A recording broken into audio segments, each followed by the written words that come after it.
आप सभी का एक बार फिर से नमस्कार। इस ऑनलाइन क्लासेस में स्वागत है। क्लास 12th मैथमेटिक्स हम लोग फोर्थ चैप्टर डिस्कस कर रहे थे, डिटर्मिनांट। अब प्रॉपर्टीज़ ऑफ डिटर्मिनांट डिस्कस करने के बाद, जो कि पिछले वीडियो में हमने डिस्कस किया था, अब उससे रिलेटेड जो एक्सरसाइज है, एक्सरसाइज 4.2 का ये पहला पार्ट है, जिसमें हमने क्वेश्चन नंबर 1 से लेकर 9 तक डिस्कस किया है। क्योंकि पूरे एक्सरसाइज एक बार डिस्कस करने में बहुत लंबा वीडियो बनता।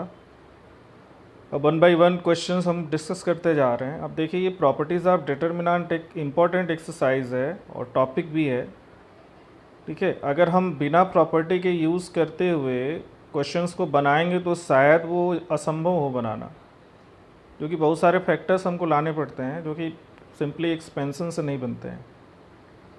तो हमको प्रॉपर्टी यूज़ करनी ही पड़ती है। अब जैसे देखिए, using the property of determinant and without expanding in exercise 1 to 7 prove that. अब हमको प्रॉपर्टी यूज़ करना है और बिना एक्सपेंशन के, विदाउट एक्सपेंडिंग हमको ये प्रूव करना है। पहला ही क्वेश्चन देखिए। अब यहाँ क्या है, x plus a, y plus b, z plus c is equal to 0 दिखाना है। तो आपको प्रॉपर्टी अप्लाई करनी है, एक्सपेंशन नहीं करना है। तो अब आप कैसे करेंगे? तो देखिए, अगर इनके एलिमेंट्स को आप कंपेयर करें ध्यान से, तो पहले और दूसरे कॉलम के एलिमेंट को अगर हम ऐड कर दें तो तीसरा कॉलम हमको मिल जाएगा, या तीसरे कॉलम में पहले कॉलम को सब्ट्रैक्ट कर दें तो दूसरा कॉलम हो जाएगा, या तीसरे कॉलम में दूसरे कॉलम को सब्ट्रैक्ट कर दें तो हमको पहला कॉलम मिल जाएगा। मतलब ये तीनों ही ऑपरेशन सही हैं, तीनों से ही आपको रिजल्ट मिलेगा। लेकिन यहाँ पे हमने क्या किया है कि C1 को रिप्लेस कर दिया C1 प्लस C2 से। तो जो C1 है, देखिए यहाँ पे लिखा गया है y plus a, x plus a, y plus b और z प्लस सी। यहाँ y प्लस ए नहीं होगा, ये y प्लस बी होगा। ये y प्लस ए हो गया सेकेंड एलिमेंट फर्स्ट कॉलम का। तो x plus a, x plus a, y plus b y plus b, z plus c z plus c. तो अब देखिए, यहाँ C1 और C3 क्या है, आइडेंटिकल हो गए। आइडेंटिकल वाली प्रॉपर्टी यहाँ हम लगाएंगे तो इस डिटर्मिनेंट की वैल्यू क्या होगी, 0 होगी। तो देखिए, सिंपल एक प्रॉपर्टी लगाने पे ये डिटर्मिनेंट की वैल्यू 0 हो गई। और अगर आप इसको एक्सपेंड किए होते तो ढेर सारे स्टेप्स में आप 0 पे पहुँचते। तो ये ध्यान रहे कि प्रॉपर्टी इंपॉर्टेंट है। नेक्स्ट क्वेश्चन यहाँ भी है, देखिए, ये minus B minus C minus a, b minus C minus A minus b, C minus A minus B minus. अब देखिए, ये सभी साइक्लिक ऑर्डर में सारे एलिमेंट लिखे हुए हैं। तो देख के ही लगता है कि अगर उनको आप कॉलम वाइज ऐड करें या रो वाइज ऐड करें सबको, वो सब 0 ही होंगे। तो यहाँ हमने इसको कॉलम वाइज ऐड किया है, C1 को रिप्लेस किया है C1 plus C2 plus C3 से। सबको ऐड करने पे देखिए, C1 के सारे एलिमेंट 0 हो गए, फर्स्ट कॉलम के सभी एलिमेंट 0 हो गए। और किसी भी डिटर्मिनेंट में अगर किसी रो या किसी कॉलम के सारे एलिमेंट अगर 0 हैं तो डिटर्मिनेंट की वैल्यू भी 0 होगी। मतलब अगर आप इसमें C1 के अलॉन्ग एक्सपेंड कर दें तो सारे एलिमेंट 0 है, मतलब वो 0 वैल्यू होगी। तो सिर्फ एक प्रॉपर्टी यहाँ लगाई गई है, देखिए। अब ये थर्ड है, देखिए, ये न्यूमेरिकल वैल्यूज़ दी गई हैं डिटर्मिनेंट में, 2, 7, 65, 3, 8, 75, 5, 9, 86। और इसको भी बिना एक्सपेंशन के हमको 0 दिखाना है। तो यहाँ भी देखिए, एलिमेंट को कंपेयर करने से पता चल ही जाता है। देखिए, यहाँ फर्स्ट और सेकंड कॉलम को देखिए और थर्ड कॉलम से कंपेयर किए, तो अगर सेकंड कॉलम के 9 टाइम्स को फर्स्ट कॉलम में जोड़ते हैं वो थर्ड कॉलम के आइडेंटिकल हो जाएगा। तो यहीं पे वो ऑपरेशन किया गया है, ये ध्यान रखिए। तो C1 को रिप्लेस किया गया C1 प्लस 9C2 से। तो ये आपको फर्स्ट और थर्ड कॉलम आइडेंटिकल मिल गए। और जब दो कॉलम्स आइडेंटिकल होते हैं तो डिटर्मिनेंट की वैल्यू क्या होती है, 0 होती है, जैसा कि यहाँ पे 0 हो गया, ठीक है। As C1 and C3 are identical. Fourth question देखिए। अब ये है 1, 1, 1 पहला column, b c a b दूसरा column, a into b plus c, b into c plus a, c into a plus b तीसरा कॉलम। अब देखिए, पहला कॉलम 1, 1, 1 है, तो अगर किसी और कॉलम को हम 1, 1, 1 बना दें तो दोनों आइडेंटिकल हो जाएंगे। तो इसके लिए हमने C3 को रिप्लेस किया C3 प्लस C2 से। दोनों को ऐड करने पे C3 के सभी element AB plus BC plus CA मिलेंगे, ठीक है। और ये AB plus BC plus CA अगर हम C3 से कॉमन ले लें, थर्ड कॉमन कॉलम से, तो देखिए पहला कॉलम 1 1 1 जो कि ऑलरेडी है, दूसरा BC CA AB हो गया, तीसरा 1 1 1। तो ये दो कॉलम, पहले और तीसरे कॉलम आइडेंटिकल हो गए, और आइडेंटिकल हो गए तो डिटर्मिनेंट की वैल्यू क्या होगी, 0 होगी। इसका मतलब AB plus BC plus CA into 0 is equal to 0, जो कि आपको इसमें प्रूव करना था राइट हैंड साइड, ठीक है। तो C1 and C3 are identical, that's why the determinant value is 0। Fifth question देखिए, ये इंपॉर्टेंट क्वेश्चन है, ये एग्जाम में इसके पहले भी जो क्वेश्चंस हैं लगभग एक आध बार सभी पूछे गए हैं शॉर्ट क्वेश्चंस में, और कुछ स्टूडेंट जो नहीं समझते हैं प्रॉपर्टीज़ डिटर्मिनेंट की, वो लगते हैं एक्सपेंड करने उसको और फंस जाते हैं बीच में, उनको रिजल्ट नहीं मिलता है।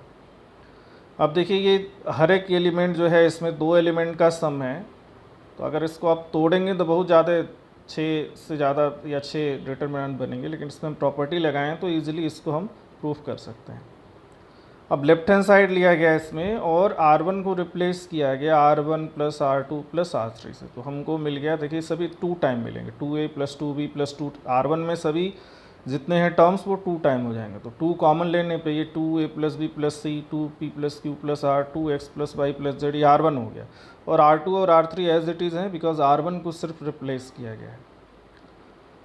अब देखिए इसमें से हम R1 में से 2 कॉमन ले सकते हैं, तो ये देखिए 2 कॉमन ले लिया गया। 2 कॉमन लेने के बाद अगर इसी R1 को हम R2 और R3 दोनों में सब्ट्रैक्ट करें, मतलब R2 को रिप्लेस करें R2 माइनस R1 से, R3 को रिप्लेस करें R3 माइनस R1 से, तो क्या हमको मिलेगा डिटर्मिनेंट, देखिए यहाँ दिया हुआ है ये R2 को अगर हमने R2 में R1 को सब्ट्रैक्ट किया तो C और A कट जाएंगे, माइनस B बचेगा। सिमिलरली यहाँ माइनस Q बचेगा और यहाँ पे माइनस Y बचेगा।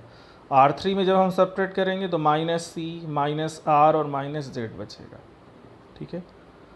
तो ये हमको यहाँ पे मिला। अब आप फिर से आइए कि अगर हम A plus B plus C पहला है, उसमें अगर हम R2 और R3 को जोड़ दें, मतलब R1 को रिप्लेस करते हैं R1 plus R2 plus R3 से, तो यहाँ पे मिलेगा ये APX। आप देखिए ये दोनों यहाँ पे B और C कट जाएंगे, सिर्फ A बचेगा, यहाँ पे Q और R कटेंगे, P बचेगा, यहाँ Y और Z कटेंगे, X बचेगा।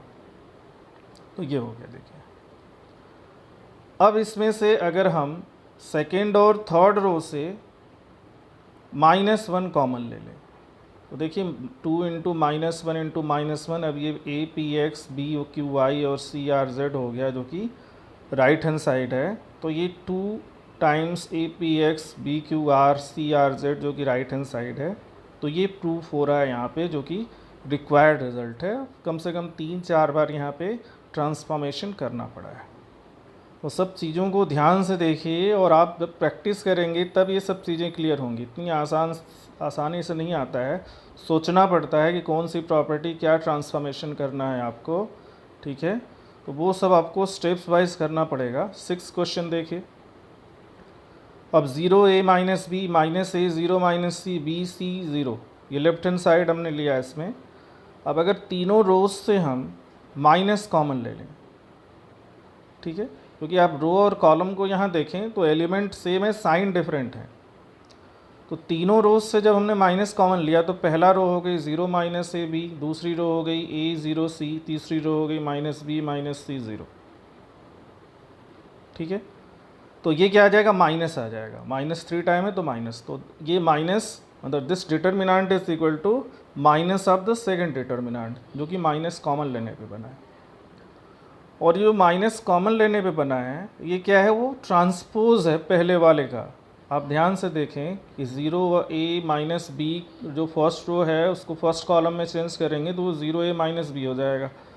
दूसरा रो जो है -A 0 माइनस C है, उसको अगर आप चेंज करेंगे तो -A 0 माइनस C, ये सेकेंड कॉलम हो जाएगा।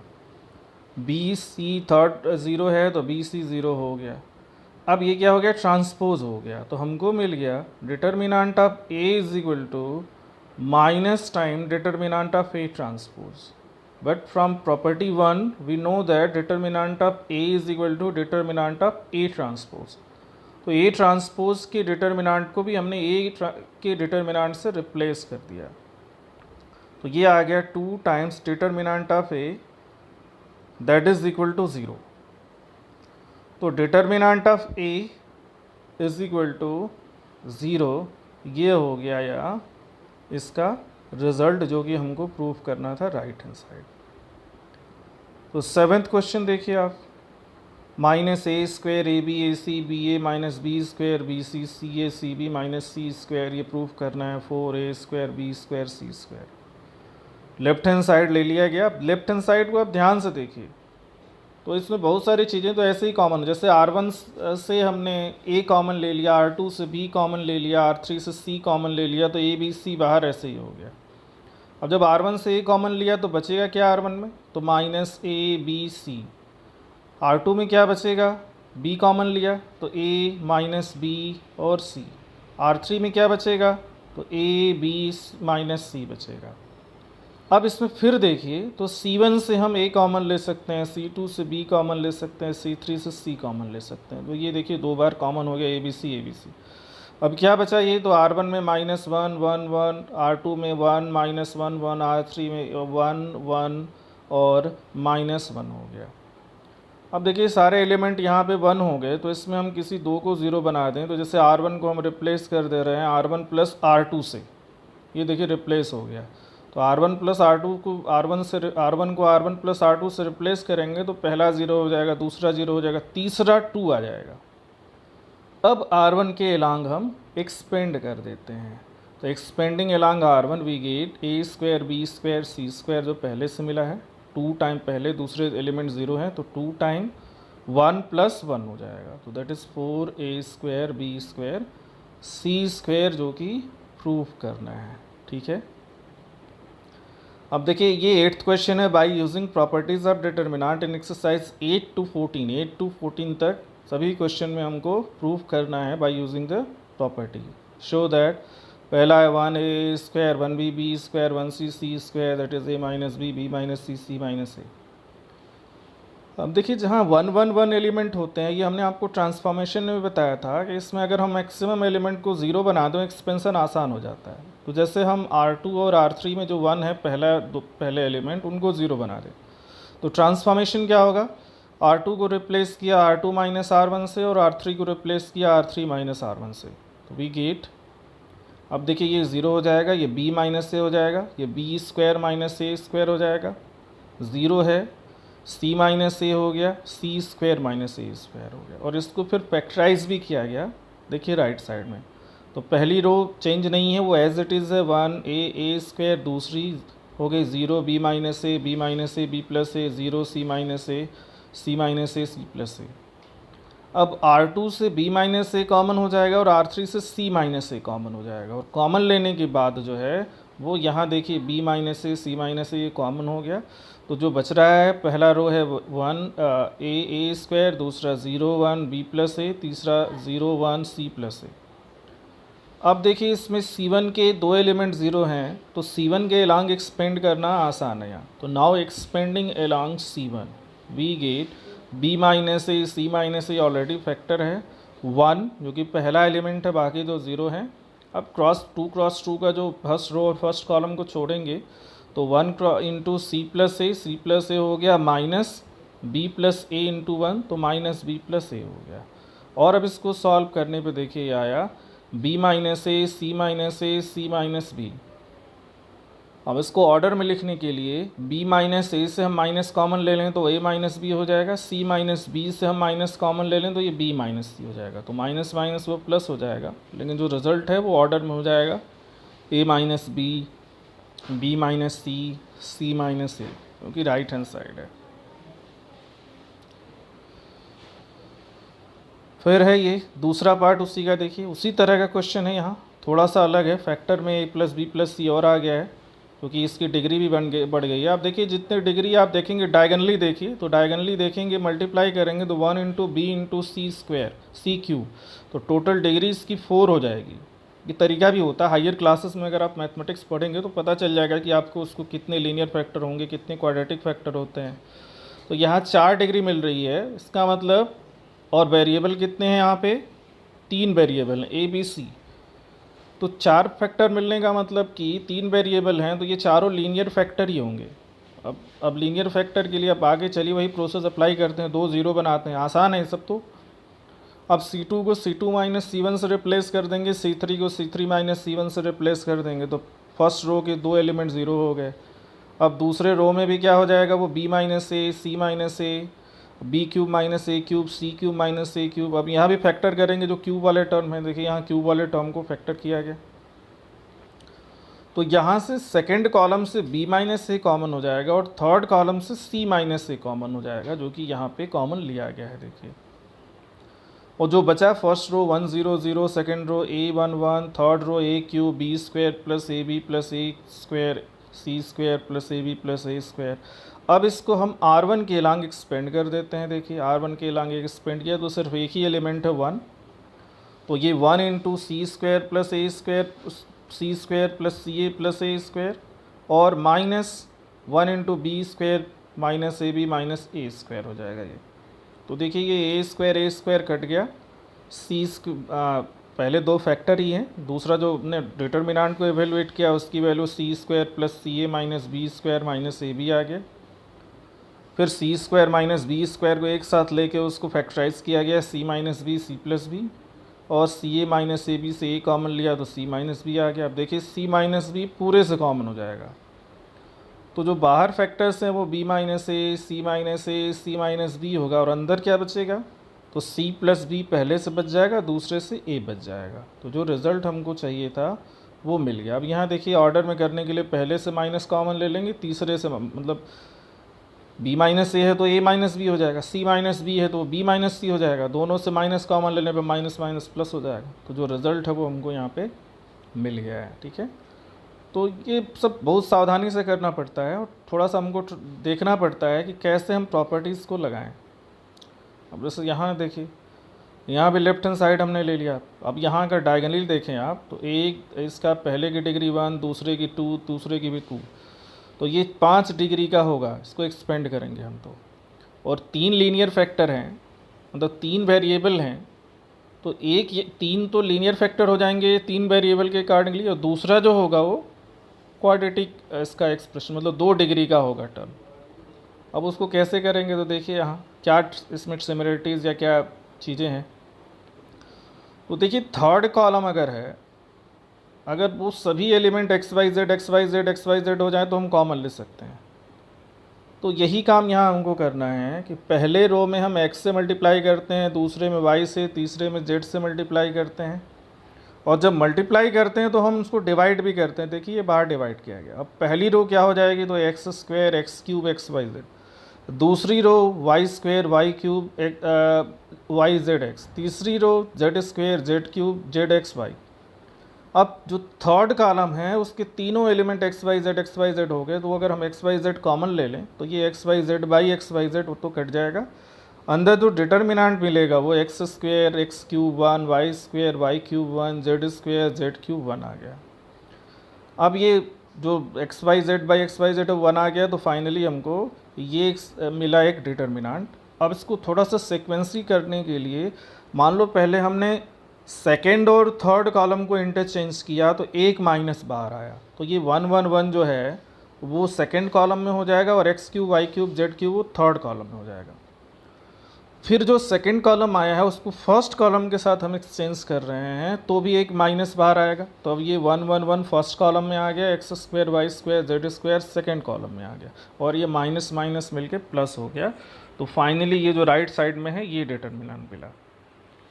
अब यहाँ भी देखिए कि तीनों एलिमेंट 1 1 हैं, तो इसमें हम 2 को 0 करेंगे, तो R2 को रिप्लेस करेंगे R2 माइनस R1 से, और R3 को रिप्लेस करेंगे R3 माइनस R1 से। और आफ्टर दिस ट्रांसफॉर्मेशन जो मिलेगा, देखिए C1 के 2 एलिमेंट 0 हो गए, मतलब C1 में आपको मिल गया, जब 1 माइनस 1 करोगे 0 हो गया दूसरा एलिमेंट और तीसरा भी 0 हो गया। अब आगे हमको ज़्यादा ध्यान देना, ये तो 0 हो गया देखिए। अब हम सेकेंड रो के आगे, मतलब सेकेंड रो में आगे चलते हैं, तो दूसरा element y square minus x square होगा, तीसरा y cube minus x cube होगा। इसी तरह से थर्ड रो में z square minus x square और z cube minus x cube.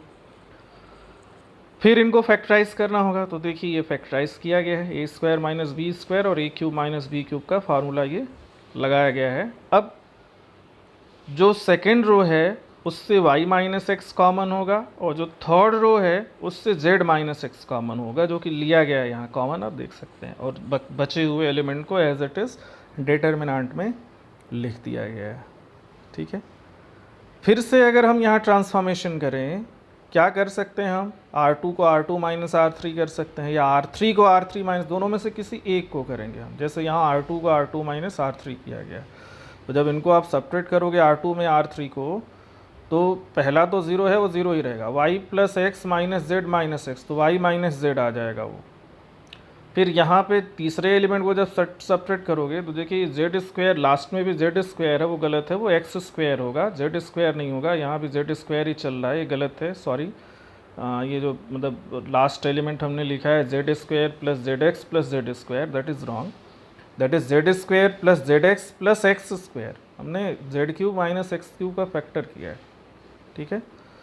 तो ये इसको यहाँ पे सब्ट्रैक्ट किया गया। देखिए लास्ट में जब सब्ट्रैक्शन किया गया है तो इसको सही भी कर दिया गया इस स्टेप में आके, मतलब एक्स जेड स्क्वायर व एक्स स्क्वायर से रिप्लेस कर दिया गया। एक दो स्टेप में गलती हो गई है। अब ये सब चीज़ें देखिए एक्सप्लेन जब बनाते हैं तो नहीं समझ में आता है, बट एक्सप्लेन करते वक्त ये सब तुरंत क्लियर हो जाती हैं, क्योंकि लाइन बाय लाइन चीज़ें एक्सप्लेन की जाती हैं, तो क्या होना चाहिए वो पता चल जाता है। तो जहाँ मिस्टेक है वो भी समझ में आ जाता है और वो आपको वॉइस के द्वारा करेक्ट कर दिया जाता है। तो देखिए सब्ट्रैक्ट करने के बाद ये जो है हमको, ये जो ब्लू लाइन है आप यहाँ पे देखिए, क्योंकि दो स्टेप सेम है लगभग, सब्ट्रैक्ट करने के बाद ये मिल रहा है। और ग्रीन में भी मतलब आप सेकेंड लाइन, सेकेंड नीचे से सेकेंड डिटर्मिनेंट को देखिए, बचने मतलब एक्स स्क्वायर कट गया, तो y square minus z square plus x y minus z x आ गया। और फिर इसको देखिए फैक्टराइज किया गया है, तो y माइनस जेड फिर कॉमन हो जाएगा, और y माइनस जेड कॉमन लेने पे देखिए ये आ गया। अब इसमें और कुछ नहीं किया जाता, सिर्फ एक्सपेंशन किया जा सकता है। तो अगर हम इसको C1 के अलांग एक्सपेंड कर दें तो देखिए 1 तो C1 का पहला एलिमेंट है, बाकी दो 0 हो जाएंगे। फिर अब 2 क्रॉस 2 का जो डिटर्मिनेंट बनेगा पहला रो और पहला कॉलम छोड़ के, तो 1 into z square plus z x plus x square वो हो गया, माइनस वाई मतलब y plus z plus x into z plus x, तो ये आ गया। अब देखिए इसमें सॉल्व किया गया, ये उसको मल्टीप्लाई करके फाइनली, तो जो बड़ा ब्रैकेट है इसमें आपको minus x z minus y z minus y x आ गया, माइनस कॉमन ले लेने पे, अब ये माइनस कॉमन लेने पे ये y माइनस एक्स के साथ हम मल्टीप्लाई कर दें तो x माइनस वाई हो जाएगा। तो सभी ऑर्डर में हो जाएंगे, मतलब x minus y, z minus x, y minus z x, z plus y z plus y x, ये रिजल्ट आपको मिल गया। तो थोड़ा लंबा प्रोसेस है, जो कि इसमें थर्ड ऑर्डर भी क्यूब का भी मतलब एक्सप्रेशन आ गया, वो हमको ध्यान देना है। तो देखिए 9th क्वेश्चन तक हमने इसमें एक्सप्लेन किया है सभी क्वेश्चंस को, ये ध्यान से देख सकते हैं आप, ठीक है। एक एक को आप समझिए, जहाँ पे कोई मिस्टेक भी है अगर टाइपिंग में या ध्यान नहीं आया उस समय, तो उसको एक्सप्लेन करते वक्त लाइन बाय लाइन एक्सप्लेन करने पे वो चीज़ें भी समझ में आ जाती हैं जो टाइपिंग मिस्टेक्स हैं, तो वो भी यहाँ क्लियर कर दी जाती हैं 1 बाय 1 करके। तो वो मतलब मिस्टेक्स जो है वॉइस में करेक्टेड हो जाती हैं। तो आप ध्यान से सुनिए भी, आप सिर्फ देखने से नहीं काम चलेगा, कुछ सुनना भी पड़ेगा एक एक चीज़ को, और फिर उसको समझना पड़ेगा, तो प्रैक्टिस करनी पड़ेगी आपको। अब नेक्स्ट जो वीडियो है उसमें हम फिर से इसके आगे क्वेश्चन 10 से 16 तक हम जो लास्ट क्वेश्चन है उसको एक्सप्लेन करेंगे। तो तब तक के लिए धन्यवाद आप सभी का। नेक्स्ट वीडियो का इंतज़ार कीजिए जिसमें हम बाकी क्वेश्चंस लाएंगे एक्सरसाइज के, ठीक है। Thank you very much.